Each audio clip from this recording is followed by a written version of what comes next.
자, 오늘 국회에서 국방위가 열렸습니다. 그런데 새누리당의 유승민 의원, 정부를 향해서 또 과격한 발언을 했는데 그만큼 잘못을 한 건지 아니면 좀 지나친 발언이었는지 지금부터 짚어보도록 하겠습니다. 자, 그리고 과거 8.18 도끼 만행 사건이 있었을 때 박정희 대통령이 이런 이야기를 한 적이 있죠. 강력하게 대응하는 것이 맞느냐 이런 논란도 있는데 자, 일단 유승민 의원의 이야기부터 직접 들어보시겠습니다.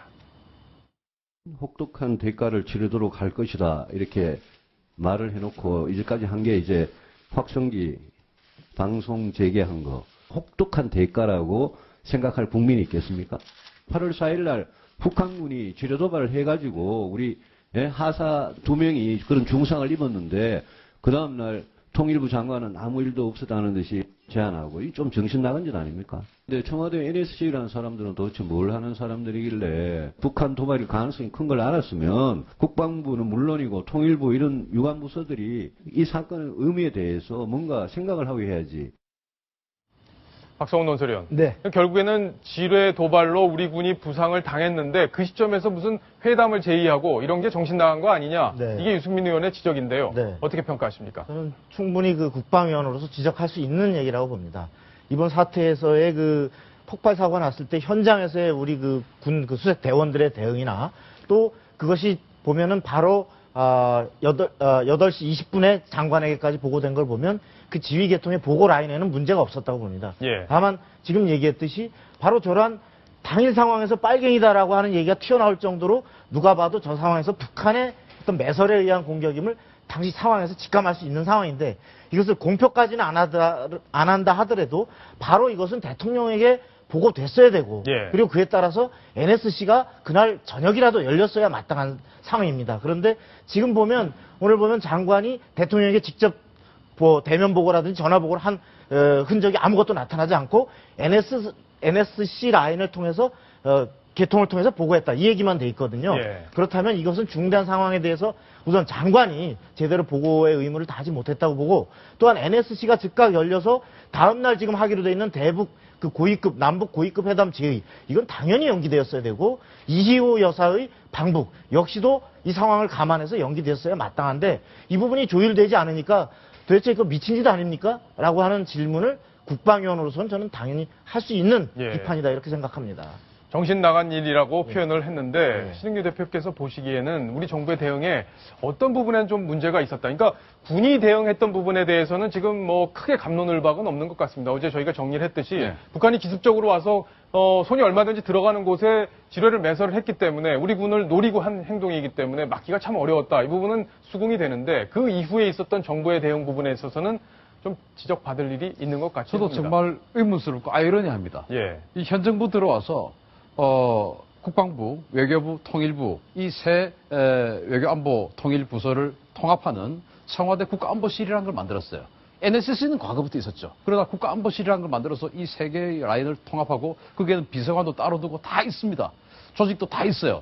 그러면 분명히 이러한 사건 같으면 반드시 직보를 그 안보실을 통해서 보고가 다 됩니다. 그런데 어떻게 그 안보실이라는 컨트롤, 이 통일부, 국방부, 외교부를 통과하는 컨트롤 타워가 없다면 예. 뭐 서로 간에 연락이 잘 안 됐겠구나 좀 황당하다라고 할 수 있지만 안보실이 있는데 어떻게 국방부에 이런 사고가 발생했는데 통일부는 통일부대로 또 고위급 회담하자라는 제안을 할 수가 있는지 그러면 우리 장병들의 목숨은 도대체 뭔지 예. 저는 이 시스템이 우리 유승민 의원의 말씀이 저는 아주 좀 거칠긴 하지만 굉장히 타당한 질문을 했다 예. 그렇게 봅니다. 저는 국방부의 어떤 조치에도 여러 가지 문제점이 있다고 보는데요. 제가 GP 안에서 근무자들한테 한번 물어봤더니요. 그 안에서 기동을 하게 되면은 반드시 지휘 탐지기를 가지고 들어가서 사전에 가장 앞에 있는 두 사람이 그걸 탐지를 하면서 가도록 되어 있다고 합니다. 그것 자체를 지키지 않은 것.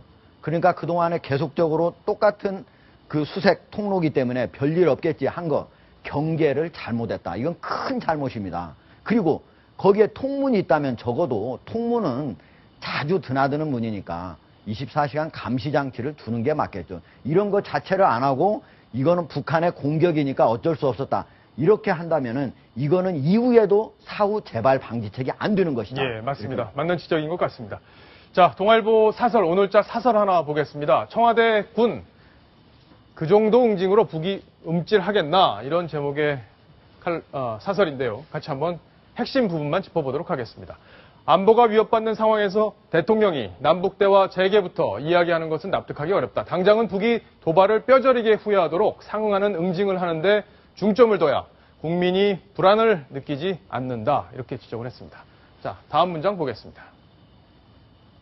당하고도 대화의 손길을 바로 내밀면 김정은이 이 정부를 비웃을 것이 뻔하다. 남북 간 군사적 긴장 고조가 결코 반가울 순 없지만 그것까지 두려워한다면 북의 군사 도발로부터 대한민국의 자유와 번영을 결코 지킬 수 없다. 박 대통령이 결기를 보여야 한다. 이런 사설인데요. 박성훈 논설위원. 네. 자, 지금 국민들이 좀 공감할 만한 내용이 많이 들어가 있는 그런 사설인 것 같습니다. 네, 그렇습니다. 우리가 국방부가 이것을 공식 발표한 게 그저께죠. 예. 그런데 같은 날 대통령은 이 부분에 대해서 아무 북한을 비난하거나 어떻게 하겠다라는 아무 얘기가 없었고 북한이 표준시 변경한 것만 비판했어요.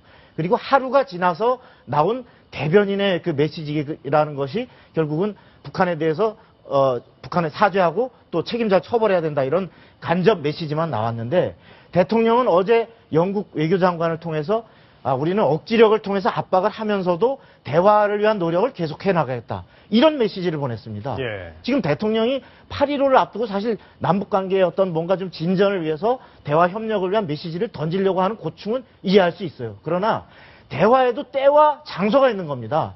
지금은 북한의 명백한 직접적인 도발을 맞아서 이 부분에 대해서 절대 용서할 수 없다는 단호한 의지를 통해서 재발을 방지하는 것이 중요한 국면인데 여기서 이렇게 헷갈리는 메시지를 대통령이 청와대가 NSC가 우왕좌왕하는 이런 메시지를 보낸다면은 예. 당장에 제대로 된 대응도 불가능할 뿐더러 안팎에 잘못된 메시지를 주게 되면 대화 자체도 제대로 성취할 수가 없다. 이런 얘기를 강조하고 싶습니다. 그렇죠. 일단은 북한의 인정 그리고 사과 네. 받고 재발 방지 약속까지 받는 것이 중요한데 그런 일들이 지금 뒤로 밀려 있는 게 아니냐 이런 지적이신데 자, 신인균 대표님. 네. 이게 76년 8.18 도끼 만행 사건 때 박정희 대통령이 이런 말씀을 하셨다고 합니다. 미친 개에게는 몽둥이가 약이다. 군화와 철모를 가져와라. 이렇게 해서 실제로 북으로 가려고 했다면서요. 그래서 그때 당시에 실제 전쟁을 각오하고 예. 미국의 항공모함이 2척이나 들어오고 예. 서해 바로 항공모함이 들어왔습니다. 미군이 그때 2명이나 희생이 됐거든요. 당연하죠. 예. 그래서 이제 항공모함 들어오고 다 전쟁 준비를 한 상황에서 우리가 들어가서 미루남을 자르고 왔죠. 예. 그러면 지금도 이러한 어떤 결계 어린 모습을 보여주는 것이 좋지 않을까 생각을 하고 왜냐하면 그때 그러고 나니까 김일성이 직접 사과했습니다. 예. 직접 사과했습니다. 김일성 사과 안 하는 사람인데 직접 사과했어요. 그래서 이번에도 이런 강력한 모습을 마침 다음 주 화요일부터 8월 17일부터 UFG 한미연합 합동훈련 아니겠습니까? 예. 거기에 강력한 전력들을 가지고 와서 이러한 이를테면 DMZ 또 비무장지대 해당 지역에 완전히 미루나무 제2의 미루나무 제거 작업해서 완전히 나무를 다 빼버렸는지 보라고 그들이 바로 코앞에서 예. 다 나무 제거하고 지뢰 탐지 다 해서 하는 이런 모습들을 보여줄 필요가 있지 않을까? 그러게요. 이게 저희가 남북이 서로 대치하고 있는 상황에서 북쪽에서 대화를 원할 때는 우리도 대화를 해야 되지만 북쪽이 도발을 할 경우에는 도발에는 확실히 우리가 응징한다고 하는 모습을 보여줘야 됩니다.